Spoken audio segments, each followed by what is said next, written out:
The words were written in secret, on scraps of paper, under the watch of armed guards and the shadow of imminent death. They were not a plea for mercy or a prayer for deliverance. They were a command. A call to arms whispered in the darkness of a ghetto on the 1st of January, 1942.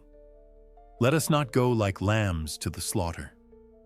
It was a question that became a statement, a challenge hurled against the machinery of an empire. But who was the young man who dared to write it? Who could find such defiance when all hope seemed to have vanished from the world? Don't forget to like, leave a comment, and subscribe. You are not here by accident. His name was Abba Kovner. He was born not in the city that would define him, but hundreds of miles away in the port of Sevastopol in 1918. His family soon moved, settling in Vilna, modern-day Vilnius, a city then part of Poland. Vilna was not just any city. It was known as the Jerusalem of Lithuania, a vibrant, chaotic, brilliant center of Jewish learning, culture, and politics. It was a world of synagogues and libraries, of theaters and passionate debate that spilled from cafes into the cobblestone streets. This was the air he breathed. His family was modest, his father a leather merchant. They were not wealthy or influential, but they were part of this deep cultural fabric. Young Abba was drawn not to commerce but to words and to art.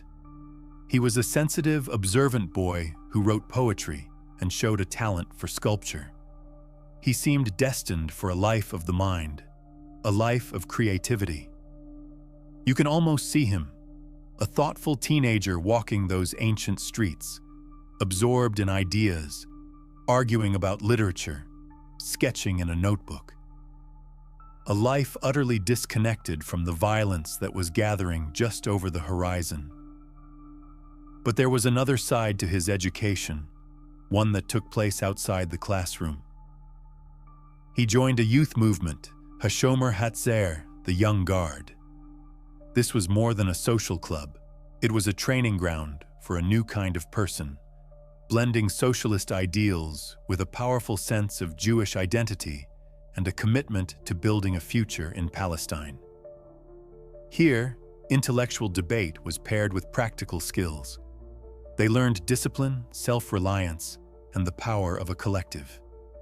It was here that the poet began to learn the language of leadership. This was the world that formed him, a world of intense idealism, of belief in a better future, set against the rising tide of a very old hatred. The 1930s were a time of growing fear in Europe, a tension that even a young man absorbed in art and philosophy could not ignore. The lessons learned in the youth group, the debates about justice and survival, were not abstract exercises. They were becoming questions of life and death.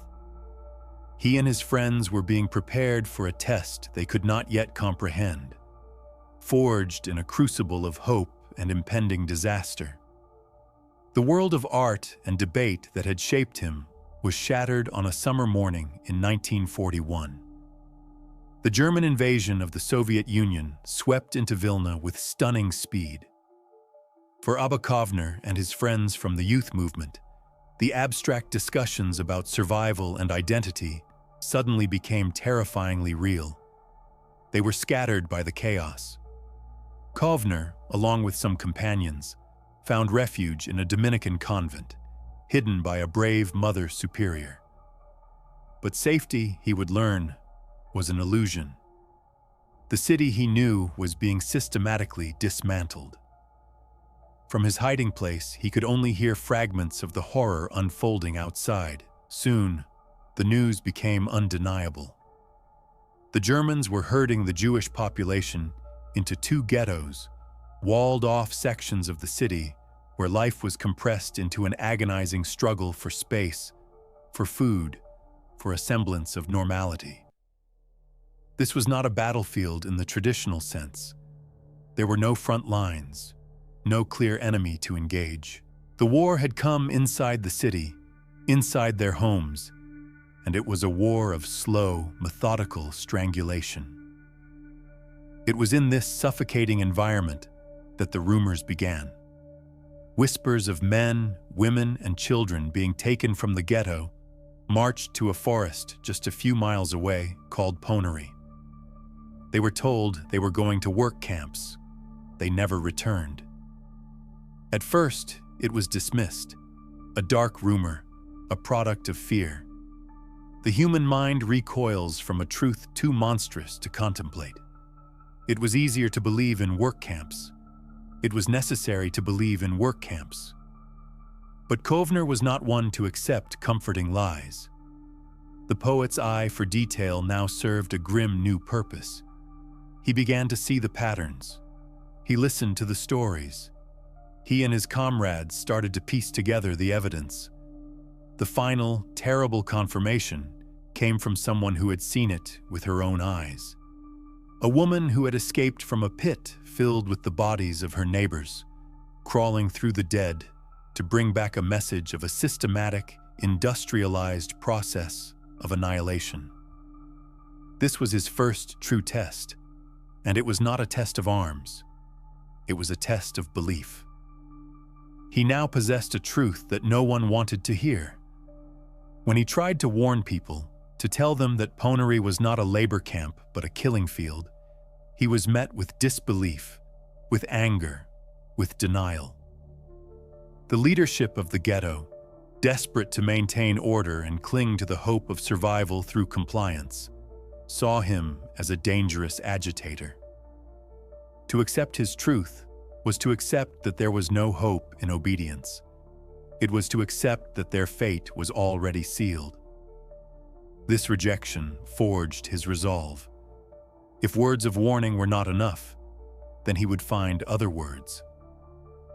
In the dead of winter, on the 1st of January 1942, he gathered the remaining members of the youth movements in a soup kitchen. There, he read aloud a proclamation he had written. It was not a poem, but it had a poet's power. It was a direct, searing indictment of the illusion of survival. It ended with the phrase that would echo through history, a phrase that transformed victims into fighters. Let us not go like lambs to the slaughter. That night, something new was born in the Vilna ghetto. The scattered, frightened youth groups agreed to set aside their political differences, a monumental task in itself. Socialists, Zionists, communists, all bound by a common, desperate purpose. They formed the Vereinigte Partisaner Organisatie, the United Partisan Organization. It was the first Jewish armed resistance organization of its kind in a ghetto in Nazi-occupied Europe. Its commander was Yitzhak Wittenberg, but its voice, its spirit, was Abba Kovner. Their new army was an army of shadows. They had almost no weapons, just a few smuggled pistols, some homemade explosives. Their training ground was the maze of cellars and sewers beneath the ghetto streets. Their mission was twofold. First, to acquire weapons and prepare for a final defiant stand. They would not allow the ghetto to be liquidated without a fight. They would die on their feet, fighting back, not in a pit in the forest. But this decision created a profound and agonizing conflict. The head of the ghetto's Jewish council, Jacob Gens, pursued a different strategy for survival. He believed that if the ghetto could make itself economically indispensable to the Germans by running workshops and providing forced labor, a remnant of the population might be spared. He saw the armed resistance as a reckless provocation that would doom them all. He called it collective suicide. For Kovner and the partisans, Gens' strategy was a fatal delusion, a cooperation with their own executioners. They saw his work saves policy as a lie that pacified the population and made the process of destruction more efficient for the enemy. Two visions of survival were now locked in a collision course within the ghetto walls, one based on desperate hope and pragmatism, the other on defiant honor and a refusal to be erased without a trace. This was the true theater of war for Kovner. It was not just a fight against the German guards at the gates. It was an internal struggle for the soul of the ghetto itself. A battle of ideas, waged in secret meetings, in whispered arguments, in the dark and crowded rooms where every decision could mean the difference between life and death for thousands. The partisans were collecting weapons, training in secret, preparing for an uprising. But the question remained: when would they fight? And who, ultimately, was their enemy? Was it just the soldiers outside the walls? Or was it also the logic of despair that had taken root within? The moment of truth arrived not with a German assault, but with a German demand.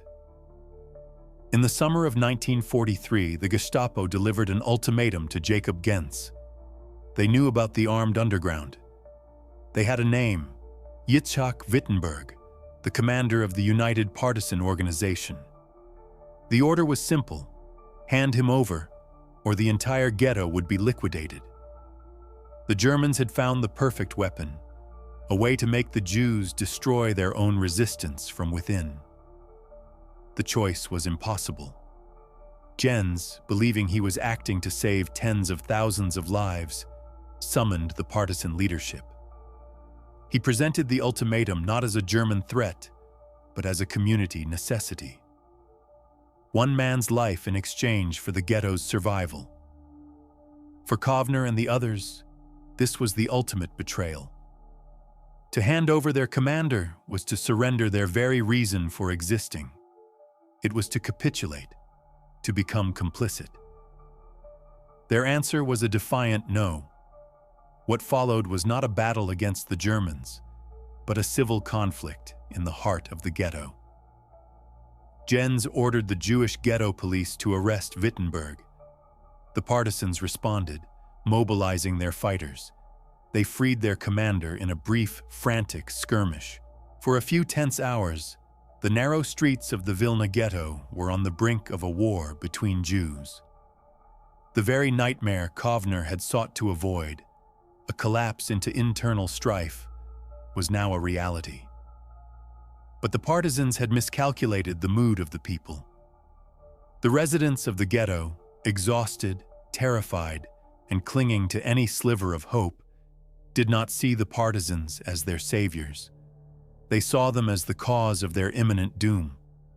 Crowds gathered, shouting, demanding that Wittenberg be surrendered. They screamed that the partisans were sacrificing the entire community for the sake of one man. The people they had sworn to defend had turned against them. This was a profound psychological blow. They could fight the Germans. They could fight the ghetto police. But how could they fight their own people? The very families they were trying to protect. The moral ground crumbled beneath their feet. They were isolated, surrounded not just by German guns, but by the fear and anger of their own community. The dream of a unified uprising, of the entire ghetto rising as one, died in those streets. In the end, it was Wittenberg himself who resolved the crisis. Seeing the hopeless situation, understanding that a fight would mean slaughtering the very people he led, he made a decision. He walked out of the partisan hideout and surrendered to the Jewish police, who handed him over to the Gestapo. He knew his fate. The United Partisan Organization had been defeated, not by a German battalion, but by a German whisper. Their first and only commander was gone. The sacrifice was for nothing. A few weeks later, the Germans began the final liquidation of the Vilna ghetto. Gens's strategy, his terrible bargain, had failed completely.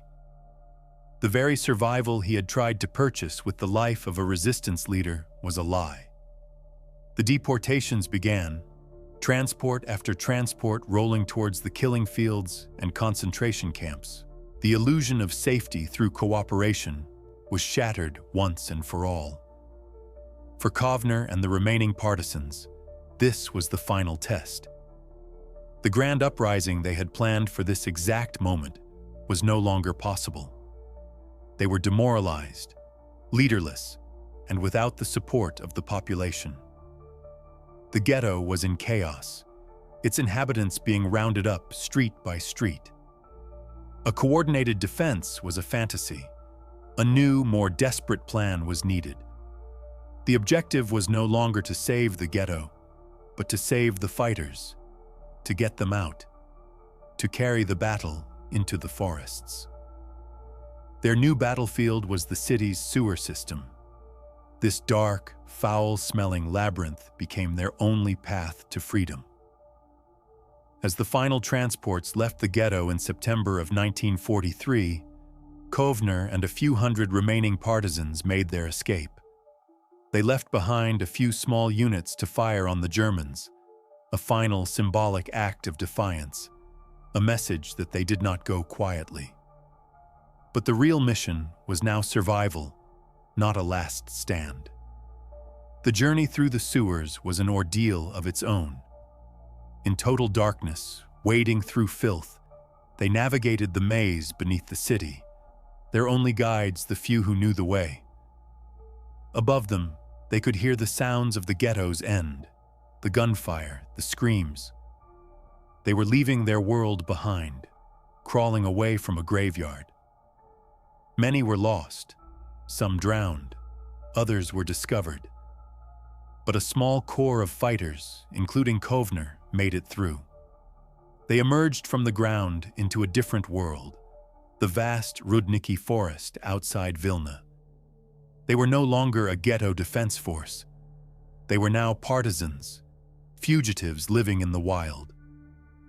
The rules of engagement had changed completely. Survival now depended on stealth, on knowledge of the terrain, on the ability to live off the land and strike without warning. The poet from Vilna was now a guerrilla commander in the woods. Life in the forest was brutal. They faced starvation, the bitter cold of the Eastern European winter, and the constant threat of German patrols. They also faced a more insidious danger, the hostility of other partisan groups. The Soviet units operating in the area were often deeply anti-Semitic and saw the Jewish fighters as rivals or, at best, expendable. Kovner had to fight not only the Germans, but also for his unit's right to exist as an independent Jewish force. He proved to be a natural leader in this new environment. He organized his fighters, who called themselves the Avengers, into a disciplined and effective unit. They learned to sabotage railway lines, derailing German supply trains heading to the front. They ambushed German convoys and attacked isolated outposts. Each successful operation was a small victory, a piece of vengeance for the world they had lost. This was a different kind of war. It was not about holding territory or defending a population. It was about disruption, about revenge, about proving that Jewish fighters could be as tough and ruthless as any others. It was about surviving, not as victims, but as soldiers. In the dark forests of Lithuania, Abba Kovner was remaking himself once more, shedding the last vestiges of the poet and scholar, and becoming the hardened commander that the times demanded. The fight in the forest was a long, grinding war of attrition. But for Kovner and his unit, it was also a process of reclaiming their agency. In the ghetto, they had been reacting to German actions, trapped within walls, their fate dictated by others. Here, in the woods, they were the ones initiating the attacks. They were the hunters. They had failed to save the people of Vilna, a truth that would haunt Kovner for the rest of his life.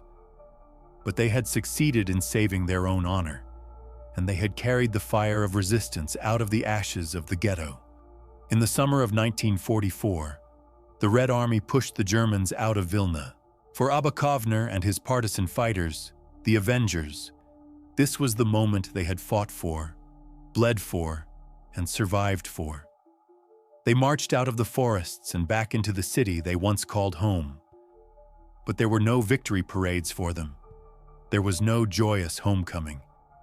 They walked through streets that were eerily familiar yet profoundly alien, a landscape of ghosts. They were liberators entering a cemetery. Of the tens of thousands of Jews who had lived in Vilna, only a few hundred remained. The victory felt like a final, mocking defeat. The war was ending, but for Kovner, a new, more private conflict was just beginning. The discipline and purpose of the partisan fight had held the darkness at bay. Now, in the silence of a liberated city, the full weight of the loss descended. What does a soldier do when the war is won, but everything he fought for is gone? The structure that had defined his existence, the daily struggle for survival, had vanished. He was a commander with no one left to protect, a leader of a people who no longer existed in this place.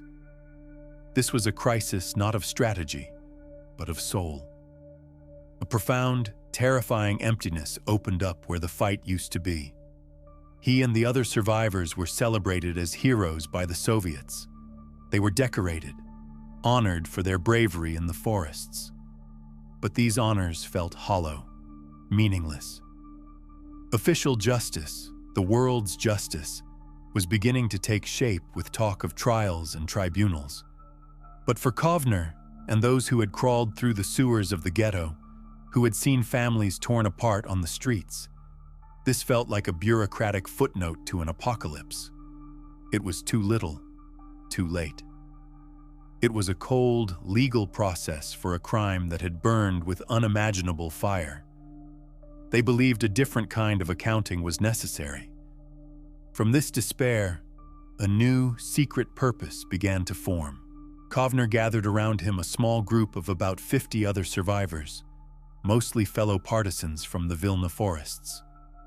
They were a tight-knit circle, bound by a shared trauma that no one else could ever comprehend. They had looked into the abyss, and it had changed them forever.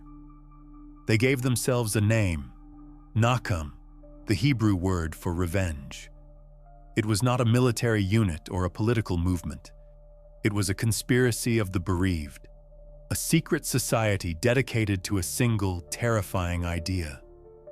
Their objective was not to hunt down individual war criminals.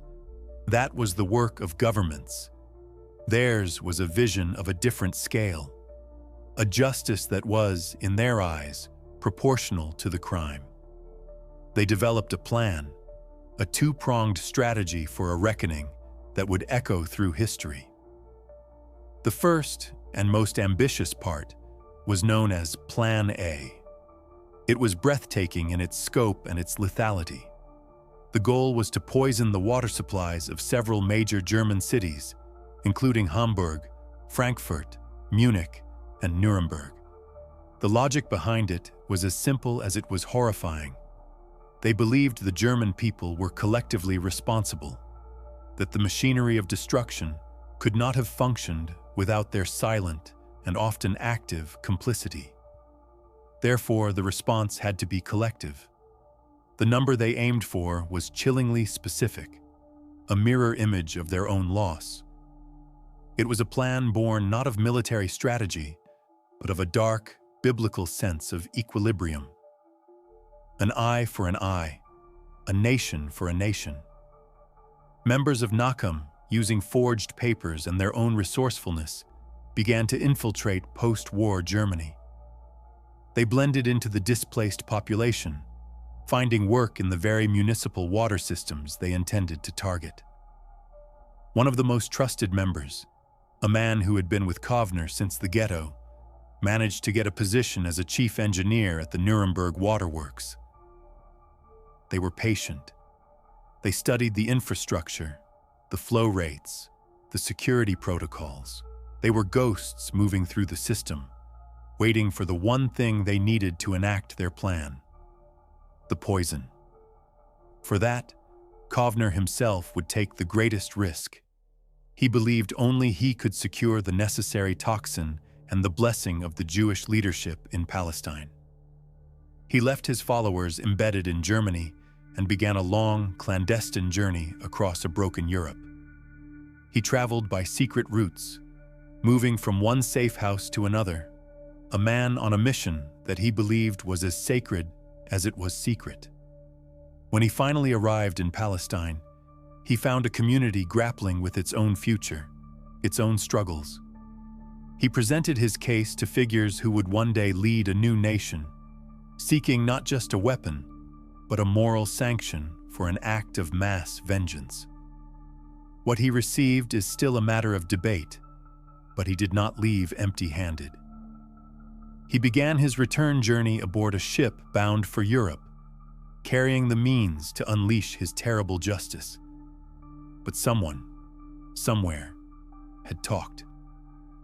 On board the vessel, as it neared the coast of France, British military police came for him.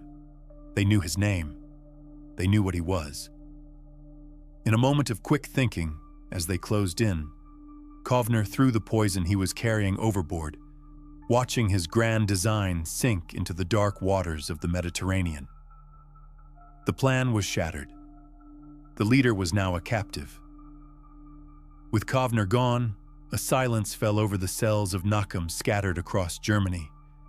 Their leader was in a British prison in Egypt, their grand design at the bottom of the sea.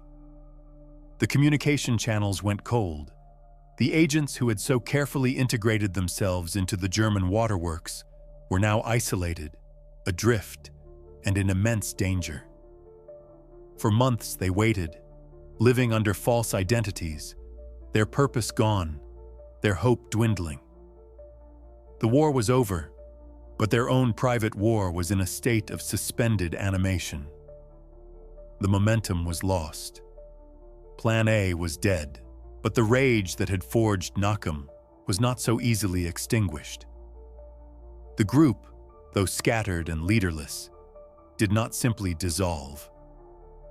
A new consensus emerged, a fallback position that had been discussed in the event the primary plan failed. It was smaller in scope, more targeted, but no less driven by a thirst for retribution. They called it Plan B. The target was no longer the civilian population, but the enemy themselves, captured and disarmed. They focused their attention on Stalag 13D, a large American-run prisoner of war camp near Nuremberg, which held thousands of former Schutzstaffel officers. The new plan was brutally simple. They would poison the prisoners' bread. One of the Nakam members, a man who had survived Dachau, secured a job at a bakery that supplied the camp. For weeks he worked, learning the routines, the delivery schedules, the security weaknesses. He was just another displaced person trying to earn a living. And then, one night in April of 1946, the time came. Under the cover of darkness, several Nakam members slipped into the bakery. They had obtained a large quantity of arsenic, a common ingredient in rat poison. They carefully coated the undersides of thousands of loaves of black bread with the toxic mixture. It was a silent, meticulous act of sabotage. The next day, the poisoned bread was delivered and distributed throughout the camp. Within hours, the facility was overwhelmed. Thousands of the former SS men fell violently ill. The camp was thrown into chaos as American authorities struggled to understand what was happening. News reports at the time were confused and contradictory. The American military, perhaps to avoid a public scandal, downplayed the incident, claiming it was a case of food poisoning. The exact number of those who perished remains a subject of intense debate. Some accounts claim it was several hundred, others suggest it was over 1,000. The true figure may never be known. For Nakam, it was a victory, but a messy, uncertain one. Did this act bring them the catharsis they sought? Did it balance the scales?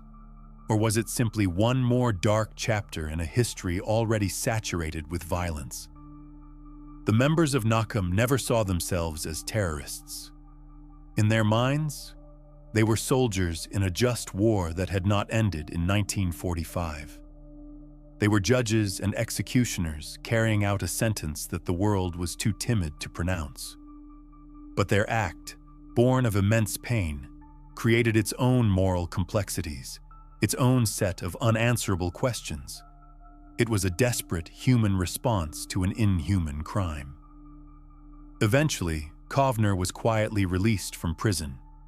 He made his way to British Mandate Palestine, arriving not as a conquering hero, but as another survivor, another refugee carrying the ghosts of Europe.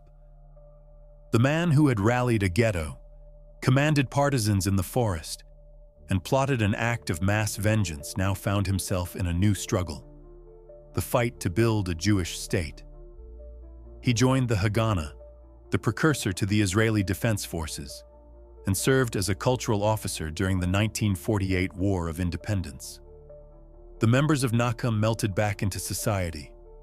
They went on to live ordinary lives, becoming businessmen, engineers, and artists. They raised families.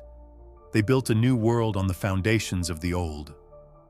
For decades, their secret remained buried, a pact of silence among the few who knew. They had carried out their revenge, and then they had put it away, locking it in the deepest chambers of their memory. The world knew them as resistance heroes, as survivors. It did not know them as the Avengers. And what of Abba Kovner, the poet? In Israel, he returned to his first calling. He became one of the nation's most celebrated poets, his work infused with the sorrow and fire of his past. His words explored the depths of loss, the burden of memory, and the struggle to find meaning after the apocalypse. The same hand that had once sought to deliver poison now wrote verses of breathtaking power and pain. His poetry became his final act of resistance, a way to bear witness not just to the crimes of the enemy, but to the terrible and complex truths within the survivor's own heart. The story of Abba Kovner is not a simple tale of heroism or a straightforward account of revenge. It is a question etched in the history of the 20th century, a question that continues to haunt us. When faced with an evil that defies comprehension, what is the right response? What is the human response? His life was a testament to the idea that sometimes, in the darkest of nights, the line between a poem and a weapon can become terrifyingly thin. It is a story about where justice ends and vengeance begins, and the desolate, uncharted territory that lies between them. To understand the man, you have to look past the actions, past the plots and the poems. You have to try and see the person who existed in the silence between the words and the deeds. Who was Abba Kovner, really? Those who knew him spoke of an almost unnerving intensity, a charisma that could bend the will of a room. He was not a physically imposing man, but his eyes, they said, held the weight of everything he had seen. There was a fire in him, a conviction that bordered on the messianic. He spoke not like a soldier, but like a prophet, weaving together verses of scripture and calls to arms, his voice rising from a whisper to a roar. Was this the heart of a poet, or the mind of a zealot? Perhaps there was no difference. For Kovner, language was a weapon, a tool to shape reality. He believed in the power of the word to ignite a soul, to turn despair into defiance. This same belief may have fueled his conviction that a grand, symbolic act of vengeance could somehow cauterize the wounds of his people. He was a man of profound contradictions, capable of writing with delicate sensitivity about the loss of a single life, while simultaneously planning an action that would end thousands. He was not a simple man driven by blind rage. He was a thinker, an ideologue, who had reasoned his way to a conclusion that most of us would find unthinkable. He had looked into the abyss, and the abyss had given him a terrible kind of clarity. This was not a man who led by consensus. Within Nakam, his word was law. He demanded absolute loyalty, a commitment as total as the one he had given himself. Some who followed him did so out of love and awe, others, perhaps, out of fear. He could be tender and he could be ruthless, sometimes in the same breath. He carried the burden of leadership not as an honor, but as a sentence. He had been the one to stand up in the Vilna ghetto and declare, "Let us not go like lambs to the slaughter." That declaration had saved some, but it had damned him to a lifetime of wrestling with its consequences. He was forever the shepherd who had lost most of his flock, and his quest for vengeance might have been a desperate, unending search for the power to protect, a power that had failed him when it mattered most. In his later years in Israel, as a celebrated figure in the cultural establishment, he rarely spoke of Nakam. He presented a different face to the world, that of the elder statesman, the poet laureate of a generation of survivors. But did the fire ever truly go out? Or did it just burn deeper, hidden from view? One has to wonder what he thought when he looked at his children, at the new world they were building. Did he see the triumph of survival, or did he still see the ghosts of the world he had lost? The man who wrote poems of quiet reflection was the same man who kept a pact of silence about the darkest mission of his life. He was both creator and destroyer, a living embodiment of the 20th century's most painful questions. The story that is commonly told, the poisoning of the bread at the prison camp, was not the original plan. It was not the grand statement Abba Kovner had envisioned. It was, in fact, Plan B. The original idea, known as Plan A, was something else entirely.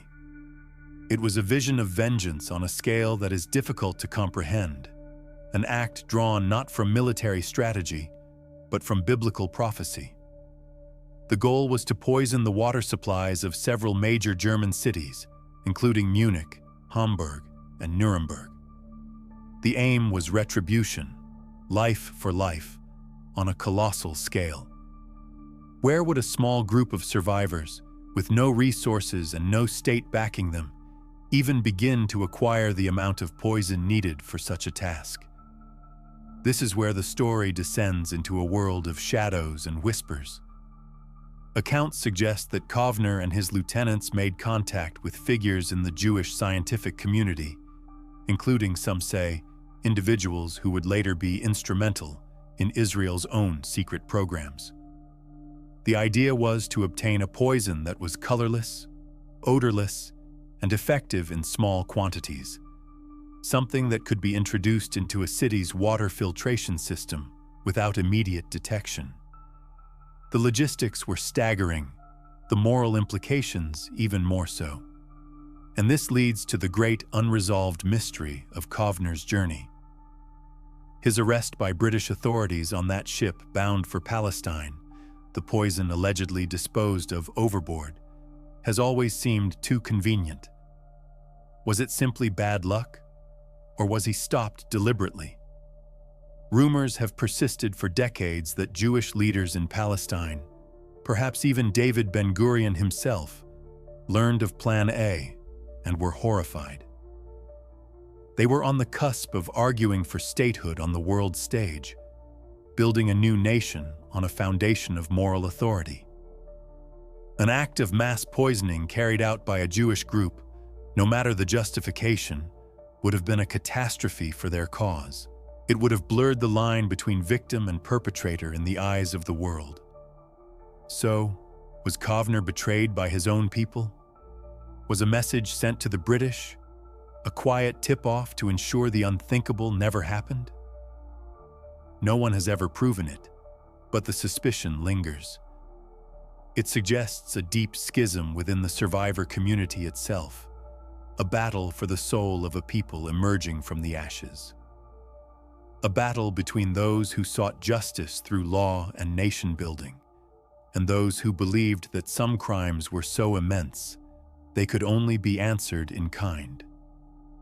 The failure of Plan A and the subsequent turn to the more contained, more targeted Plan B may have been the moment one vision for the future won out over another.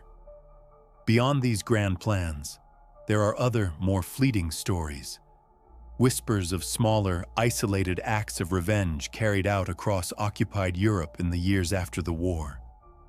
Tales of individual Nakam members tracking down specific camp guards or collaborators who had slipped through the cracks of Allied justice. A quiet encounter on a lonely road, a case of sudden illness that was never investigated too closely. These stories are impossible to verify.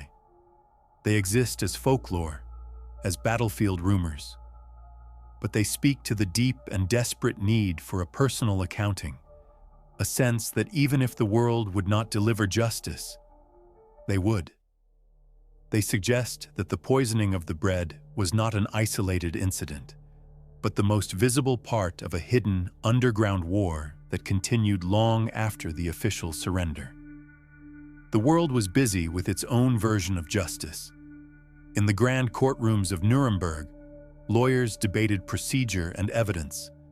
The Allies were putting civilization back on trial, creating a record for history, defining crimes against humanity in careful legalistic terms. It was a necessary process, a public accounting. But for the men and women of Nakam, it must have seemed like a bloodless theater piece, a profound misunderstanding of the crime itself.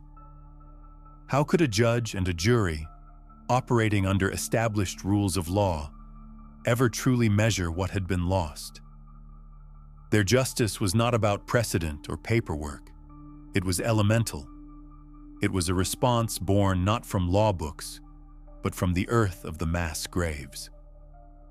This raises a difficult question about what justice even means in the face of such complete moral collapse.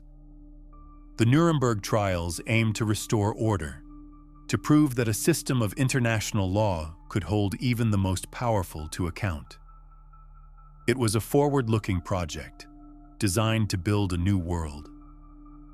But Nakam's vision was backward-looking. It was not about building a future.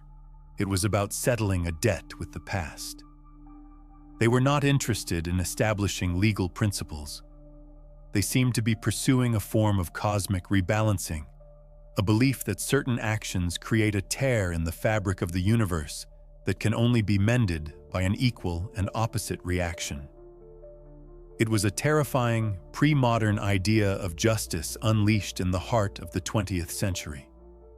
The vow of silence taken by the members, a pact held for nearly half a century, is perhaps the most telling detail of all. Why the secrecy? Fear of prosecution is the obvious answer. But perhaps it was something deeper. Maybe they understood that their actions, their very intentions, could never be explained to a world that had not seen what they had seen. To speak of it would be to invite judgment from those who could not possibly comprehend their motives. Their silence was a fortress, preserving the purity of their mission in their own minds. It was a private covenant between them and the 6 million dead, a final act of loyalty that the outside world had no right to witness. This hidden history of vengeance has left an invisible mark. While the world celebrated the verdicts of the trials and focused on the creation of the State of Israel as the ultimate response to the Holocaust, this other, darker current flowed beneath the surface. It speaks to a trauma so profound that for some, survival was not enough. Rebuilding was not enough. Even the birth of a new nation was not enough. There remained a core of righteous fury, a belief that the story could not end with the survivors simply becoming victims who endured. They had to become agents of their own terrible justice, even if it was a justice the world would never acknowledge or accept. And what of its legacy in the modern state of Israel, the nation Abba Kovner helped to build, and where he became a celebrated poet and orator? Officially, the state was founded on principles of law and democratic ideals. But the story of Nakam hints at a shadow doctrine, an unspoken understanding that when the institutions of the world fail, one must be prepared to act alone. While the leadership of 1948 may have recoiled from the sheer scale of Plan A, did the underlying ethos, the absolute refusal to ever be powerless again, become a fundamental part of the nation's DNA? It suggests that the choice was not between vengeance and justice, but between different kinds of power, and how and when that power should be used. The state created its own powerful army and intelligence services, its own official means of settling scores. Perhaps the wild, untamed vengeance of Nakam was not extinguished, but merely professionalized, brought under the control of the state it had helped to inspire. Abba Kovner did not emerge from the forests of Lithuania alone or without connections. He was a known figure, a leader whose name carried weight. He sought out the command of the Haganah, the underground Jewish army in Palestine, and even met with future leaders of the Israeli state. He presented his case not as a madman, but as a soldier with a final, necessary mission. But what must that meeting have been like? A young poet, his eyes still holding the reflection of the ghetto flames, proposing a plan of biblical retribution to men who were trying to build a modern, legitimate nation. They were playing a delicate game of diplomacy, lobbying the British, the Americans, the United Nations. They needed to be seen as rational, as victims deserving of a homeland, not as aggressors. Kovner's plan for mass poisoning was the antithesis of their entire strategy. It was an act of pure anarchic rage. It threatened to undo everything they were working towards, to paint the entire Zionist project with the brush of terrorism. The records of these meetings are, unsurprisingly, vague and contested. Some say the leadership was horrified and rejected him outright. Others suggest a more nuanced reaction. Perhaps they understood his anger, even shared it, but could not possibly sanction his methods. Did they try to reason with him, to channel his energy into more controlled operations? Or did they simply wash their hands of him, hoping he would fail? His arrest by the British on board a ship bound for Europe is the critical turning point. Kovner was convinced he was betrayed. He believed someone from within the Jewish leadership, someone who knew he was carrying poison, tipped off the authorities. It's a claim that has never been definitively proven, but it hangs over the story, a suggestion of deep internal conflict. Was it a pragmatic decision to stop a catastrophe that would have destroyed the dream of a Jewish state? Or was it a betrayal of the spirit of resistance he represented? It reveals a fundamental schism in the survivor community, a deep disagreement about the path forward. One path led to statehood, institutions, and laws. The other led back into the darkness, to settle a score that no court could ever comprehend. Yet, it's not as simple as a complete rejection. While the High Command in Palestine may have recoiled from Plan A, Kovner found more sympathetic ears among soldiers on the ground in Europe. Men of the Jewish Brigade, who had fought under the British flag and witnessed the camps firsthand, were more receptive. They provided Nakam with intelligence on the locations of former Schutzstaffel officers, supplied British uniforms and documents, and offered safe houses. Some even participated in the smaller targeted assassinations of Plan B. This quiet, unofficial support network suggests that the desire for retribution was widespread. The leadership may have feared Kovner's apocalyptic vision, but for many ordinary soldiers and survivors, the idea of hunting down their tormentors was not madness. It was the only logical thing to do. This complex web of relationships places Kovner in a kind of limbo. He was too extreme for the politicians and strategists building a nation.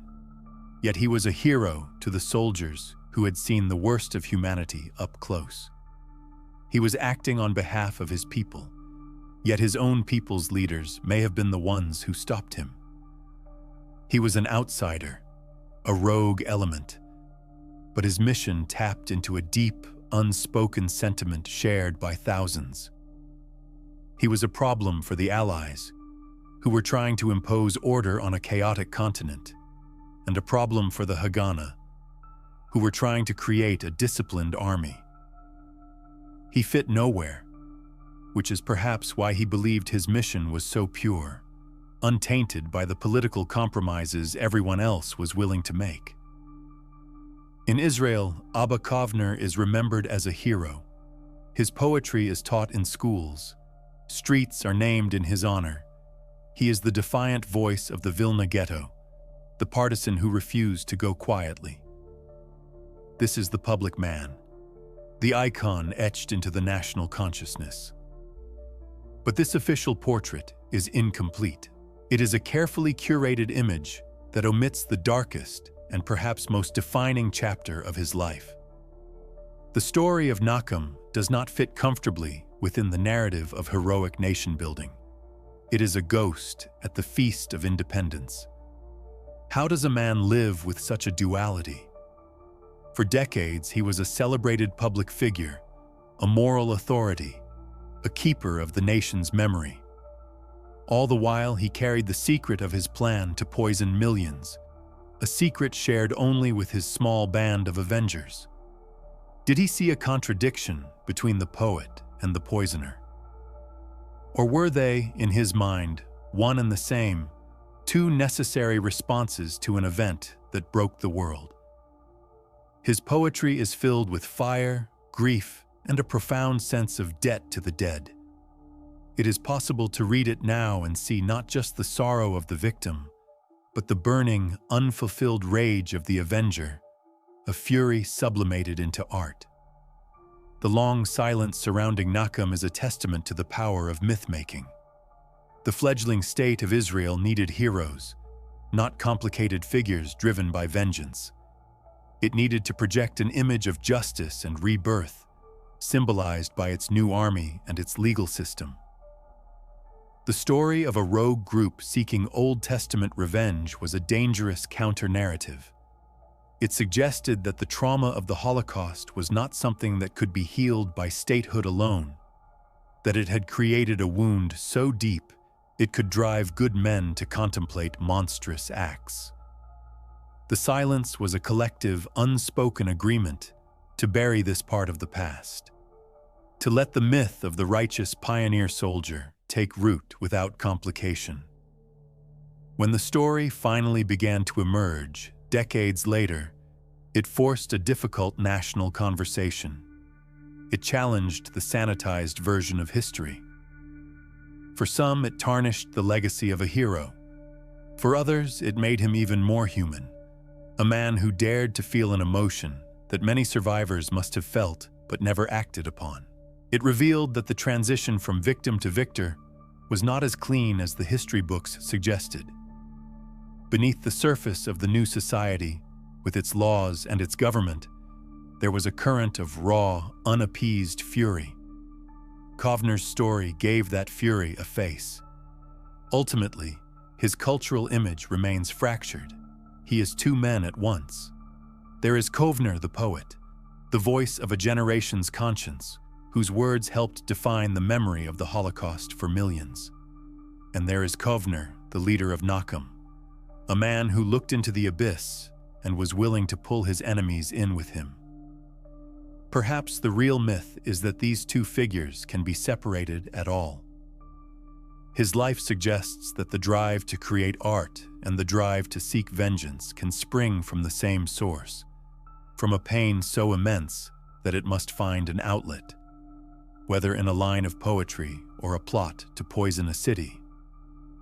He remains a symbol not of simple heroism, but of the terrifying moral complexity that survival can demand. The grand design, what the group called Plan A, was breathtaking in its scope, almost biblical. It was not about individual justice or targeting specific perpetrators.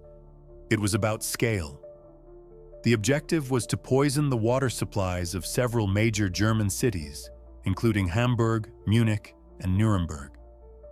The goal was an equation of loss, a chilling arithmetic of vengeance that sought to balance the scales by taking 6 million German lives for the 6 million Jewish lives lost. It was a plan born not in a military command center, but in the forests of Lithuania and the ruins of the Vilna ghetto, a direct response to an industrialized system of destruction with an equally systematic, if cruder, vision of retribution. To achieve this, Abba Kovner himself traveled to Palestine, seeking not just approval, but the means. He needed a poison potent enough, and in quantities vast enough, to contaminate the water systems of entire cities. The stories of how he acquired it are themselves shrouded in mystery. Some accounts speak of sympathetic chemists at the Weizmann Institute, future leaders of Israeli science, who were moved by his plea and provided him with a concoction. Others suggest a more clandestine acquisition. Whatever its origin, he secured his weapon and boarded a ship, the Beria, bound for Europe, the poison reportedly concealed within cans of condensed milk or gold tubes hidden in his luggage. But he never reached his destination with the poison. On the voyage, as the ship neared the port of Toulon, France, British military police came aboard. They had his name. Someone had talked. Kovner, realizing he was about to be captured, is said to have thrown the poison overboard into the Mediterranean Sea. He was arrested and imprisoned in Egypt. The grand plan, the apocalyptic vision of retribution, sank with those containers to the bottom of the sea. The question of who betrayed him has lingered for decades. Was it the leadership of the Haganah, the Jewish paramilitary organization, who saw his unauthorized mission as a catastrophic political risk? Or were the British simply acting on their own intelligence? The answer remains elusive, another layer of intrigue in a story already thick with secrets. With Kovner imprisoned and Plan A in ruins, his followers in Europe did not disband. They simply shifted their focus. This was Plan B, a more targeted and perhaps more achievable form of revenge. The new targets were not civilians, but the thousands of former Schutzstaffel officers now being held in Allied prisoner-of-war camps. These were the men who had been the architects and enforcers of the final solution. The Avengers would not poison a city's water, but they could still poison the perpetrator's bread. The mission became more intimate, more direct, a face-to-face reckoning, even if the faces would never meet. Their most significant operation took place in the spring of 1946, targeting Stalag 13D, an American-run prison camp near Nuremberg, holding some 12,000 former Schutzstaffel members. Several Nachum operatives, using false papers and their fluency in Polish, managed to get jobs inside the large bakery that supplied the camp. For weeks they worked, learning the routines, mapping the layout, waiting for their moment. They had procured a large quantity of arsenic, a common ingredient in rat poison, and smuggled it into the bakery. Their plan was to coat the undersides of the black bread loaves destined for the German prisoners. On the chosen night, the operation began. 3 of the operatives worked methodically, painting thousands of loaves with a mixture of arsenic and glue. A 4th stood guard. It was a slow, painstaking process, carried out in the shadows of the bakery. They knew that if caught, their fate was certain. After coating an estimated 3,000 loaves, they set the timers on homemade explosives designed to burn the bakery down and destroy the evidence, then slipped away into the night. The bread was delivered to the camp as usual the next morning. The immediate aftermath was chaotic. Within hours, thousands of prisoners in Stalag 13D fell violently ill. The camp was locked down, and American military authorities launched an investigation.